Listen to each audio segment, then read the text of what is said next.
नमस्कार दोस्तों, मैं हाजिर हूं झारखंड के प्रमुख समाचार पत्रों में छपी गढ़वा, पलामू और लातेहार की चुनिंदा बड़ी खबरों के साथ। जानिए आज की तमाम बड़ी खबरें जो आपके लिए जानना बेहद जरूरी है, चाहे बात हो सरकारी योजना की, नई भर्ती की या फिर राशन कार्ड और पेंशन जैसी योजनाओं की। आज खबरों की शुरुआत झारखंड से करेंगे। सीबीआई की विशेष अदालत ने सीएनटी एक्ट उल्लंघन के 15 साल पुराने मामले में शुक्रवार को अपना फैसला सुना दिया। झारखंड के पूर्व मंत्री एनोस एक्का समेत 10 आरोपियों को दोषी करार दिया है, जबकि एक आरोपी गोवर्धन बैठा को साक्ष्य के अभाव में बरी कर दिया गया। 30 अगस्त 2025 को सजा के बिंदु पर विशेष अदालत में सुनवाई होगी। यह मामला सीएनटी एक्ट का उल्लंघन कर जमीन की खरीद बिक्री करने से जुड़ा हुआ है। एनोस एक्का पर झारखंड में मंत्री रहते हुए अपने पद का दुरुपयोग करने और फर्जी पते पर आदिवासी जमीन की खरीद बिक्री करने का गंभीर आरोप है। प्रशासनिक पदाधिकारियों और कर्मचारियों की मिलीभगत से सीएनटी एक्ट का उल्लंघन कर बड़े पैमाने पर जमीन की खरीदारी की गई थी। झारखंड के गुमला से एक बड़ी खबर सामने आई है। गुमला जिले के चैनपुर के प्रधान लेखापाल को एसीबी की टीम ने 20,000 रुपए घूस लेते पकड़ लिया। चैनपुर प्रखंड कार्यालय में राजकुमार साहनी पोस्टेड हैं। रिटायर्ड जनसेवक को पीएफ का पैसा दिलाने के नाम पर 20,000 रुपए घूस की मांग की गई थी। एसीबी की टीम ने शिकायत के बाद कार्रवाई की और रंगे हाथ पैसा लेते हुए गिरफ्तार कर लिया। राजकुमार साहनी की एसीबी टीम द्वारा गिरफ्तारी होने पर उसका बेटा गुमला थाना पहुंच गया और जमकर हंगामा करने लगा। उसने शिकायतकर्ता पर झूठा आरोप लगाते हुए उसके पिता को फंसाने की बात कही। अगली बड़ी खबर पलामू से आई है। पलामू के 126 किसानों को 3 साल से धान के पैसे का इंतजार है। इस मामले में किसानों ने हाईकोर्ट का दरवाजा खटखटाया है। हाईकोर्ट के चीफ जस्टिस तरलोक सिंह चौहान और जस्टिस राजेश शंकर की अदालत में पलामू जिले के पड़वा प्रखंड के 126 किसानों को वित्तीय वर्ष 2021-22 के धान का पैसा भुगतान नहीं किए जाने पर सरकार से जवाब मांगा गया है। अदालत ने सरकार से पूछा है कि बकाया राशि का भुगतान अब तक क्यों नहीं किया गया। इस मामले में प्रगति रिपोर्ट भी दाखिल करने का निर्देश दिया गया है। आपको बता दें, इस मामले की अगली सुनवाई 11 सितंबर को होगी। आपको बता दें, इस मामले को लेकर आशा देवी ने हाईकोर्ट में जनहित याचिका दाखिल की है। झारखंड से एक और बड़ी खबर सामने आई है। झारखंड के मुखिया फंड में अब पैसों की कमी नहीं होगी।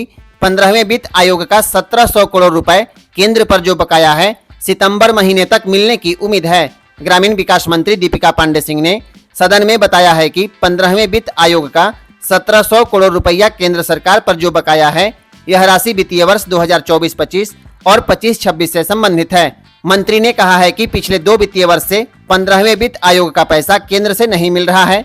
राज्य सरकार लगातार इसके लिए प्रयास कर रही है, लेकिन यह पैसा सितंबर महीना में मिलने की उम्मीद है।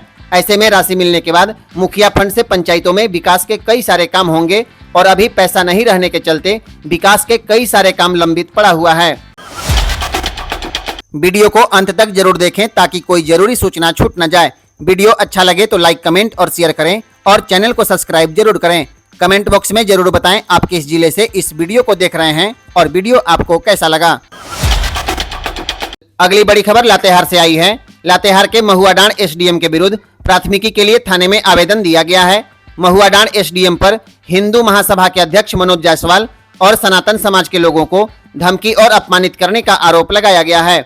मामले को लेकर महुआडांड हिंदू महासभा के अध्यक्ष ने महुआडांड थाने में आवेदन देकर एफआईआर दर्ज कराने के लिए थाने में आवेदन दिया है। आपको बता दें, आवेदन में कहा गया है कि इसके पहले भी उपायुक्त, एसडीएम और थाना प्रभारी को आवेदन दिया गया था। इसके बावजूद भी कोई कार्रवाई नहीं की गई। यह मामला जमीन विवाद में कार्रवाई से लेकर जुड़ा हुआ है।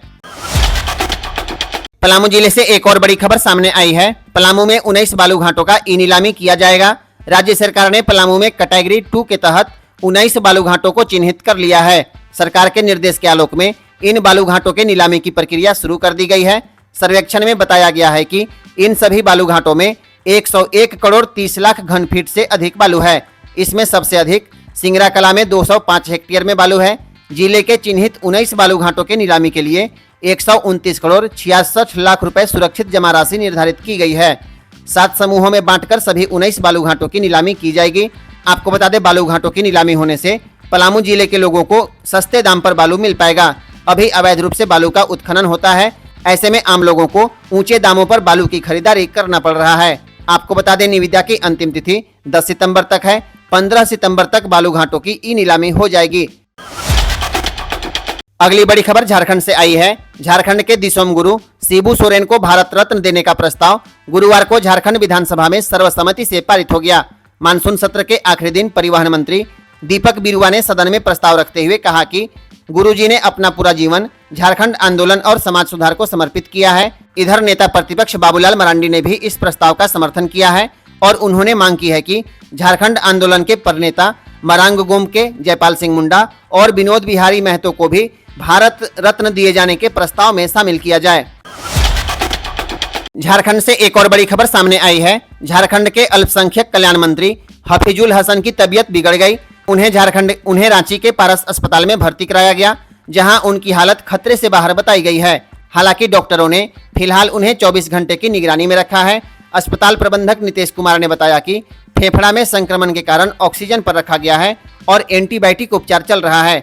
आपको बता दें, झारखंड में मंत्री लोगों की जब तबीयत खराब होती है तो वे झारखंड के प्राइवेट अस्पतालों में इलाज के लिए भर्ती होते हैं या फिर दिल्ली जैसे बड़े शहरों का रुख करते हैं।